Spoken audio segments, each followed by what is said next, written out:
Hello, আমার নাম শেখ মিরাজ। আর আমি এসছি কলকাতার বজবজের সন্তোষপুর এরিয়া থেকে। তো আমি নিউ রেটসের ব্যাপারে জানতে পারলাম ইউটিউব থেকে। বেশ ভালোই সবাই রিভিউ দিচ্ছিল, ইউটিউবের ভিডিও ছাড়ছিল, আমি দেখলাম। তো আমারও ইচ্ছা হলো যে আমি ক্লিনিকের সঙ্গে যোগাযোগ করি।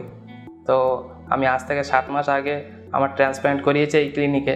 তো সেই 7 মাস আগে যখন আমি এই ক্লিনিকে আসার সময় অনেক চিন্তা ভাবনা করলাম যে আমি সেখানে যাব, সত্যি কি কাজ হবে কি না। তো আমি এই ক্লিনিকে এসে আমার ট্রান্সপ্ল্যান্ট করলাম এবং 7 মাস পর যখন আমার রেজাল্ট বার হলো, তখন বুঝতেই পারছেন যে আমার রেজাল্ট আপনারা দেখতে পাচ্ছেন। আমি এই রেজাল্ট নিয়ে যথেষ্ট স্যাটিসফাই হয়েছি এবং খুশি হয়েছি যে আমি একটা